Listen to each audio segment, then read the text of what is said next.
What's up with y'all? So we're back with another video today. So today we're going to be starting a new series where we're covering the Accounting 1 curriculum for college students. And these videos will also help you prepare for competitions such as BPA and UIL accounting. So this is the Accounting 1 curriculum, so an intro to accounting course for college students. And in this first part, we're going to cover everything you need to know for the course, and it'll include 14 different videos, one for every single unit. And the subsequent parts, we're going to go into the competition prep for accounting exams in UIL and BPA. And I'm also joined here by Rohan, who's in his second year pursuing his associate's degree in accounting and has also been a UIL competitor in this area. Be sure to like and subscribe to know when the next videos are coming out, as this is a fast-paced series timed to release so that it can help you during your school year and excel at your exams. Now let's get started with Unit 1, Financial Statements. So let's start with the big question. What is the purpose of accounting? So accounting essentially takes the financial data from day-to-day business activities and processes them into financial statements for further reading and analysis, and uses those to communicate to decision makers about their financial standing. And so the importance of these financial statements is to show the business's financial health, operational stability, and its ability to continue and expand. Now let's first put one huge thing out of the way: the difference between accounting and bookkeeping. Bookkeeping is more of the number side of things. This is where technologies like spreadsheets and computers are used to calculate costs. Accounting is a much broader frame of reference. It helps businesses keep track of transactions and assets, and information from accounting is used to make financial decisions like expansion, investment, layoffs, and sell-offs, etc. Moving on, let's discuss the four basic most forms of business organization and ownership. The most simple of all these four is sole proprietorship. Now, what makes a sole proprietorship is that it's owned by a single person and the business is unlimitedly liable, right? So there's usually a single person that's considered as the owner, and he's personally liable for all the business's debts. So an example is like, just think of a small corner store or food vendor. The second type is a partnership where there are two or more owners. It's governed by a contract which splits the income and losses between the parties and sets out liability. There are two main types. The first type is a general partnership, where the owners are personally liable for debts, also unlimited liability, whereas limited liability partnerships are only liable to the extent of their investment in the company. So partial ownership, partial liability. Now the LLC is a little bit different than these first two forms of business ownership in that, first off, they have limited liability, similar to the limited liability partnership. But in addition to that, the business is actually a separate entity from the people. And so the income flows through the members, and it's favorable for multiple owner businesses. Alright, the last type is a corporation. So a corporation is owned by its stockholders. That's what the stock market is. It's a market to buy shares in a particular company. Think Apple, Amazon, Google, Tesla. These are all corporations, and these are all legally distinct entities, just like an LLC. These stockholders can be individuals, they can be partners, or they can be corporations themselves, and the stockholders, which would be the owners, are not liable for company debts. In addition, corporations are double taxed. The corporation pays income tax for its employees, and the shareholders pay taxes on their capital gains. So there are certain governing principles called accounting standards that govern how businesses actually generate their financial statements.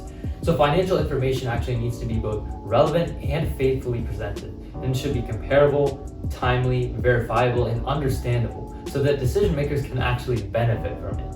And so the primary governing body in the United States is the GAAP, also known as the Generally Accepted Accounting Principles, which this course is actually based on. Here are some of the core principles that businesses operate on. This might seem like common sense, but they're the ones that allow financial statements to make sense. The first one is the entity assumption. This assumes that a business entity, let's say a corporation, is a separate economic unit that stands apart from other individuals. For example, Tesla is not owned by Elon Musk. He's only the CEO, an internal decision maker, and a member of the board of directors. Tesla is independent from Elon Musk, as well as all the other corporations. Now the second term we're going to discuss is continuity assumption. And so the way continuity assumption works is that it essentially describes this concept that the business entity is intending to continue its business as normal in the foreseeable future. And so with that information is what decision makers use to make decisions that will affect the company in the foreseeable future. The third one is the historical cost principle. This means that assets are recorded at their actual cost on the date and point of purchase. Whenever costs are recorded, we only put down the exact cost paid at that time by the continuity assumption that assets are meant to be kept rather than given away. And then the fourth term we're going to discuss is the stable monetary unit assumption. And essentially what this means is that it assumes that the dollar's purchasing power is going to remain the same overall over time, ignoring the varying effects of inflation, because maybe for like a decade or so, the inflation might increase, and in the next 10 years it might decrease. So overall, the purchasing power is going to stay roughly the same. Alright, so now let's get to the meat and potatoes of this lesson. So there are three parts to the basic accounting equation, which comprises of all of a business's resources. And that equation is assets equals liabilities plus equity. So in other words, A equals L plus E, as we like to call it in accounting. And so assets are the economic resources that are expected to produce benefit in the future.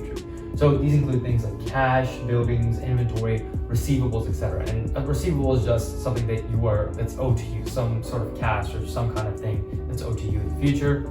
And then the next thing is liabilities. Now, liabilities is almost the opposite of assets in that it's debts that you owe to another person. So this would include payables, which is the opposite of receivables, meaning that you have to pay something in the future to someone else. It also includes loans, bonds, any kind of borrowings where you are borrowing money from someone else. And then equity is a little bit tougher to understand, so bear with me here, but it essentially covers owners' claims to the businesses, right? Their ties to the business. And this encompasses paid-in capital and retained earnings, right? So paid-in capital is the amount invested through stock and retained earnings. And retained earnings is the amount that the owner claimed. This means that the amount of total assets has to equal the amount of liabilities plus equity. So here's the calculation for equity. It's basically just paid-in capital plus retained earnings equals the total equity, also called as stockholders' equity. And to calculate the retained earnings, I've just put RE here. We take the beginning balance and we add the net profit or loss, because that adds to the retained earnings, just net income or net loss. And then we're going to subtract the dividends. Dividends basically are allocations of cash that are distributed to stockholders that hold a part ownership in the business. So essentially, distributions to stockholders as a return on investment, and that when you add that all together, that has the ending balance for the retained earnings for that accounting period. Alright, so now we're going to discuss the four main types of financial statements. And so these are constructed as data flows from one to the next, and they're generated at the end of every single accounting cycle. So that's usually once per year, and it's usually at the start of the year, but that can vary by the company.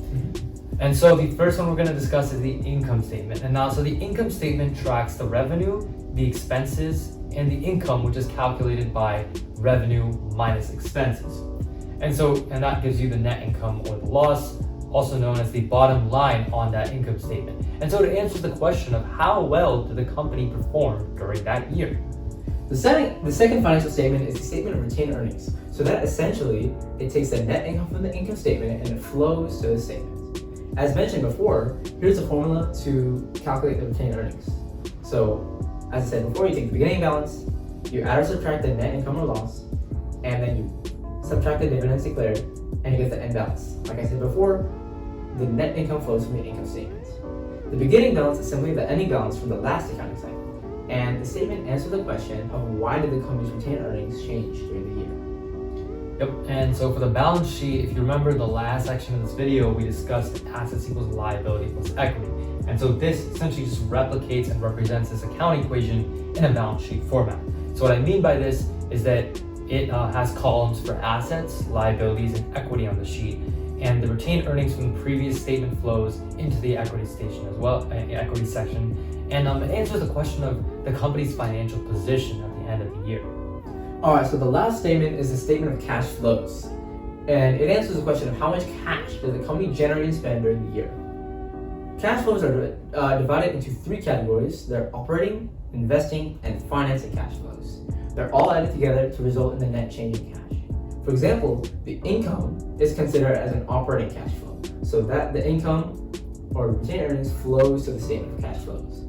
Or for example, liabilities in the balance sheet as well as equity in the form of common stock or dividends, they flow into the investing and financing sections of the statement of cash flows. Think of it like this. Income is going to be the biggest cash inflow, whereas loans and purchases are going to be cash outflows. Alright, so that just about wraps up this first major section of Accounting 1. This is truly the core of accounting, and the following videos will cover a lot of types of accounts, transactions, and more things that you'll commonly see in financial statements. You'll learn how to find and read statements and make conclusions about businesses, as well as excel in state and national level competitive competitions for BPA, UIL, and more. Thanks for watching, and stay tuned for the next one.